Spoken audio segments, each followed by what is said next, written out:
요한 1서 4장. 사랑하는 친구 여러분, 들려오는 말을 다 믿지 마십시오. 사람들이 여러분에게 하는 말을 신중히 생각하고 따져보십시오. 하나님에 대해 이야기한다고 해서 모두가 하나님에게서 난 사람은 아닙니다. 수많은 거짓 설교자들이 이 세상을 활보하고 있습니다. 참 하나님의 영을 가려내는 기준이 있습니다.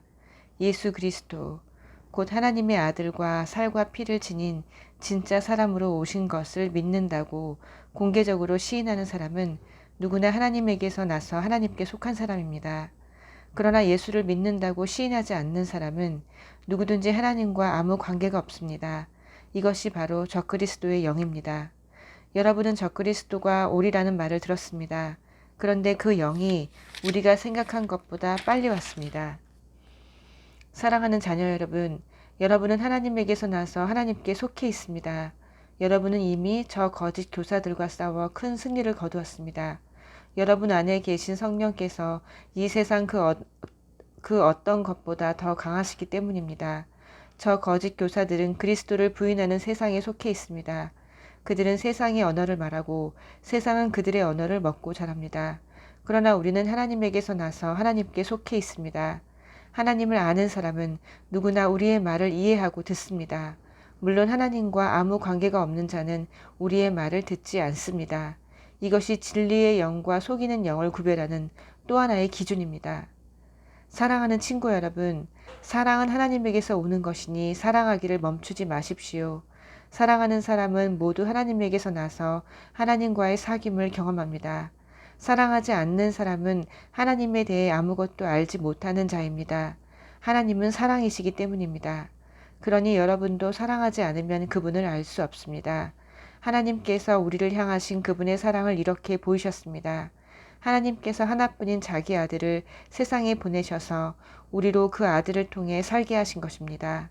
우리가 말하려는 사랑은 이런 사랑입니다. 우리는 한 번도 하나님을 사랑해 본 적이 없습니다. 그럼에도 우리를 사랑하신 하나님께서 자기 아들을 희생 제물로 보내주심으로 우리 죄뿐 아니라 그 죄가 하나님과 우리의 관계에 입힌 상처까지 깨끗이 없애주신 것입니다. 내가 사랑하고 사랑하는 친구 여러분, 하나님께서 이처럼 우리를 사랑하셨으니 우리도 서로 사랑하는 것이 마땅합니다. 지금까지 하나님을 본 사람은 아무도 없습니다. 그러나 우리가 서로 사랑하면 하나님께서 우리 안에 깊이 머무시고 그분의 사랑이 우리 안에 완성되어 완전한 사랑이 됩니다. 하나님께서 우리에게 자신의 생명, 자신의 영에서 난 생명을 주셨습니다.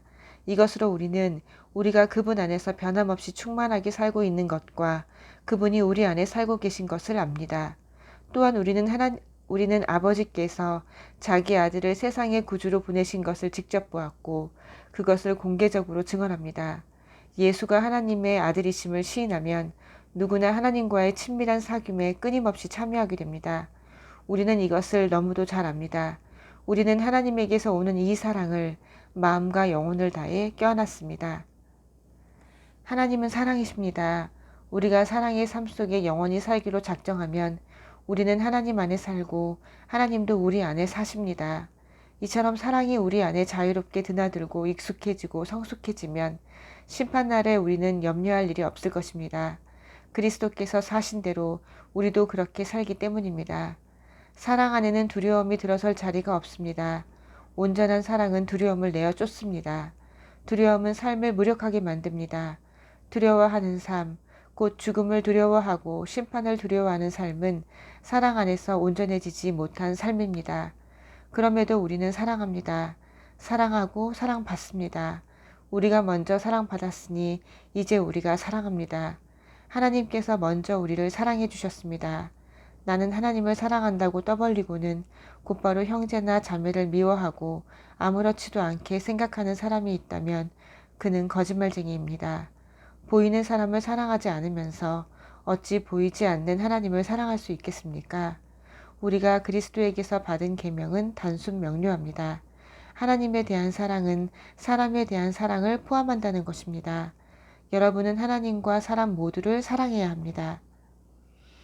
5장. 예수께서 메시아이심을 믿는 사람은 누구나 하나님에게서 난 사람입니다. 낳으신 분을 사랑한다면 우리는 분명 그분에게서 난 자녀까지도 사랑할 것입니다. 하나님을 사랑합니까? 그분의 계명을 지킵니까? 이것이 우리가 하나님의 자녀를 사랑하는지 사랑하지 않는지를 구별해주는 참된 기준입니다. 우리가 하나님을 사랑하는 증거는 우리가 그분의 계명을 지킬 때 나타납니다. 그분의 계명은 결코 힘든 것이 아닙니다. 하나님에게서 난 사람은 누구나 세상의 방식을 이깁니다. 세상을 무릎 꿇게 하는 승리의 힘은 다름 아닌 우리의 믿음입니다. 예수께서 하나님의 아들이심을 믿는 사람, 그가 곧 세상의 방식을 이기는 사람입니다. 예수, 하나님의 그리스도, 그분께서는 생명을 주는 탄생을 경험하시고 죽음을 이기는 죽음도 경험하셨습니다. 그분께서는 자궁을 통한 탄생뿐 아니라 세례를 통한 탄생도 경험하셨습니다. 그분께서는 그 세례를 통해 자기의 사역을 시작하시고 희생적인 죽음을 맞이하셨습니다. 성령은 언제나 진리를 증언해 주십니다.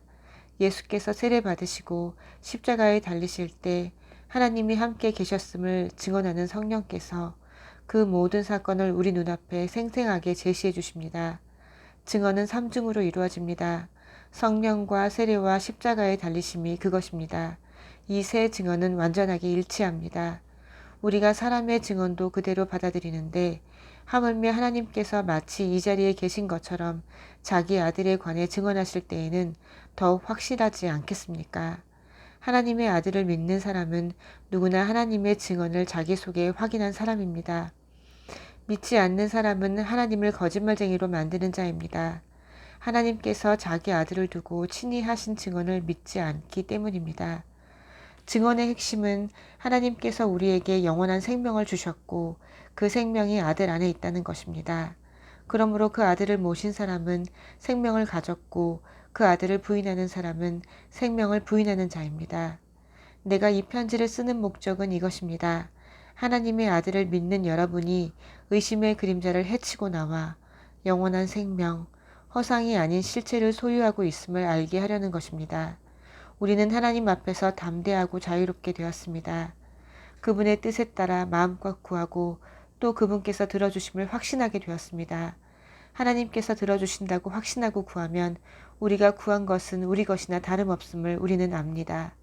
예컨대 어떤 그리스도인이 죄 지은 것을 보거든 하나님께 도움을 구하십시오.